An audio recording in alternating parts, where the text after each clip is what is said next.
Ndabaramukije mwese mu izina ry'Umwami wacu Yesu Kristo. Nanone munyemerere mbakire kuri aya meza y'ijambo ry'Imana, mbakire muri uyu mwanya nanone Imana iduhaye kugira ngo tuze tuganirize wowe udukurikirana umunsi ku wundi. Tubanze dufate uyu mwanya tunabashimire bituvuye ku ndiba y'umutima. Turabashimira uburyo mukomeje kutwereka umurava n'urukundo rwo gukunda ijambo ry'Imana no kurikurikirana. Imana dukorera iteka ryose iguha umugisha, wowe ubikorana urukundo ukabikorana umurava, Imana iguha umugisha cyane. Ndagira ngo rero muri aka kanya munyemerere nanone ikituzanye muri uyu mwanya kuri kamera ni ukugira ngo tuguhe ijambo ry'inkomezi, ijambo nanone ry'imbaraga, ijambo ririmo ubutabazi bugomba kuramira umutima wawe. Reka dusenge turyinjiremo. Mana yacu, tugushimiye ineza yawe n'urukundo rwawe wongeye kuduha kugera muri uyu mwanya kugira ngo tuganirize imitima y'aba bantu badukurikirana mu izina rya Yesu. Abantu bawe urabakunda, wadutoranyirije kugira ngo tubajyemo tubajyanire inkuru y'ubutumwa bwiza bw'inkomezi. Niyo mpamvu ijambo ryawe ritubwira muri Yesaya hatubwira ngo nimuhumurize abantu banjye, muhumurize abantu banjye, mubabwire ko intambara bafite zirangire.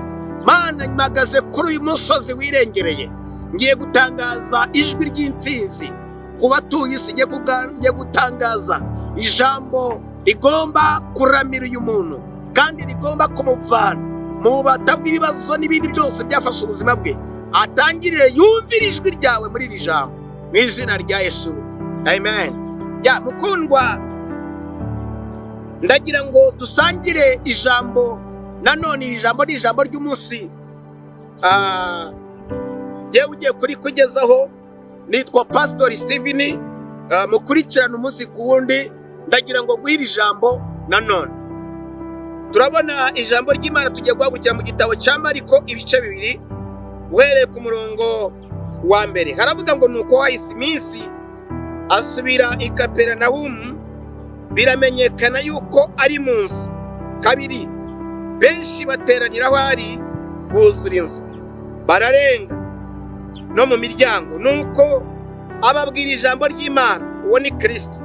Haza abantu 4 bahetse ikirema, ariko babuze uko bakimwegereza kuko abantu bari bahuzuye, basambura iyo nzu hejuru aharinganiye n'aho yari ari, maze bamaze gupfumura bamanuramo ingobyi ihetswemo icyo kirema.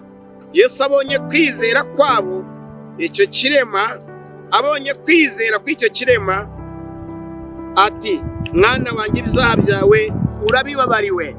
Aha, mwana wanjye, kwizera kwawe, ngo abonye kwizera k'uwo muntu, abonye kwizera kw'abo bantu, arababwira ngo ibyaha byawe urabibabariwe.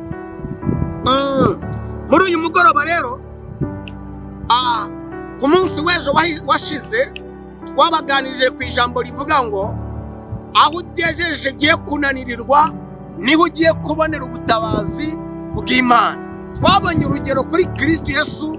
Igihe Yesu yari amaze gusa n'ugiye kunanirwa, niho Imana yateguriye ubutabazi, imwohereza umugabo w'umunya-Ukraine ufite inkomoko y'Ubunyafurika. Simoni aramutabara, mwikorera igiti cy'umusaraba cyari kiremereye cyane, arangiza mugezi Golgota, isi arayicungura, tubonera ubuzima binyuze aho hantu. Niyo mpamvu rero hano iri jambo rindi rya 2, iri jambo nzanye rya 2, nta kindi ukeneye.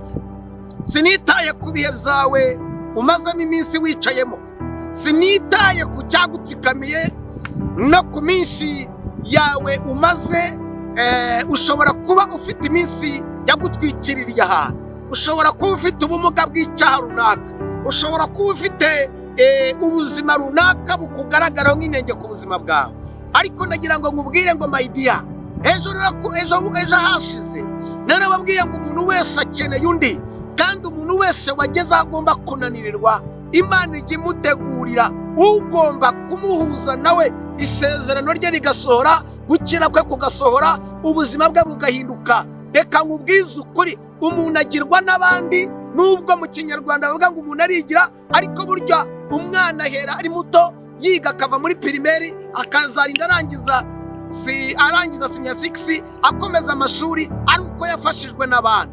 Rero ndiyo ndabona uyu muntu rero dusomye muri iyi nkuru, turebye yuko Imana yamuhagurukirije abantu 4 bafite kwizera. Ndi muri aya mavuta y'iri jambo ngiye kugusengera, Imana iguhagurukirize abantu b'umumaro. Abasibye telefoni zawe bazisubizemo, abakwibagiwe bongera Imana bazanwe n'umugambi w'Imana. Imana iguhagurukiriza abantu bagomba kukwinjiza mu mwuzuro wo kwishima. Imana iguhagurukiriza abantu bagomba kuza ari inshuti zawe mu buryo bwimbitse bushoye. Imana igukiza icyo cyago cyagutsikamiye. Imana igukiza icyo kintu nta wundi wagishobora uretse ko nawe wagikizwa no kwizera kwawe. Bibiliya iravuze ngo Yesu arebye kwizera kwabo, arangije arabwira ngo nimugende mwana wanjye, icyaha cyawe urakibabariwe. Mukundwa, ndagira ngo muri uyu mwanya ijambo nyamukuru rya hano mubaze ijambo, mbese ufite kwizera? Niba ufite kwizera, Imana haguruka uhure na Yesu. Izera ko Imana igiye ititaye ku bihe byawe, ititaye ku minsi wicayemo, ititaye ahantu utinze. Imana iraguhagurukiriza umuntu ugomba kukuvana aho hantu utinze akwinjiza aho ugomba gukirira mu izina rya Yesu. Akwinjiza aho ugomba gukirira nta handi ni hehe? Ni muri Kristo. Ni muri Kristo. Umuntu ugomba kukugeza kuri Kristo. Ndi hano mu yandi magambo kugira ngo ngugeze kuri Kristo, kugira ngo ukunde ubabarirwe ibyaha n'ibicumuro byawe. Yesu ufite kwizera? Pfukama dusengane ubonere ubukiriro n'ubuzima muri Kristo Yesu. Mvuze ncikanisha, reka dusengane. Uyu mwaka Imana iguha abantu mu izina rya Yesu. Nanjye ndi hano kuguhuza na Kristo binyuze muri iri jambo. Pfukama dusengane niwongere kumera uko wari uri, ubundi nawe ubabarirwe ibyaha byawe. Subiramo iri jambo, vuga ngo Mwami Yesu, mbabarira ibyaha byanjye byose nakoze. Mwami, unkura amazina yanjye mu gitabo cy'abarimukaga, uyandike mu gitabo cy'ubugingo. Uhereye none mbaye uwawe, nawe umbere Imana yanjye. Amen. Bless you. Reka ngusengere. Mwana mu izina rya Yesu, nsengeye aba bantu bakurikirana iyi channel ya Gikristo. Ndabasengeye abarimo barushye n'abaremerewe, abananiwe mu ngeri zitandukanye, abatawe nabo bagiriye neza. Mwami, ufite ubushobozi bwo gukusanya ibinyabubasha bwose kugira ngo urundanye maze utabara umuntu wawe wakunambye wagutegereje. Hagurukiriza uyu muntu abantu b'umumaro, hagurukiriza uyu mushumba abantu b'umumaro, hagurukiriza uyu mukobwa abantu b'umumaro bagomba guhindura status ye, ubuzima bwe bugahinduka, akajya mu bandi akagushima. Mu izina rya Yesu ubikora uko wabikoreye n'uyu munsi uracyari Imana ikora, uhereye kera kose n'uyu munsi uracyakora. Mu izina rya Yesu, amen. Bless you.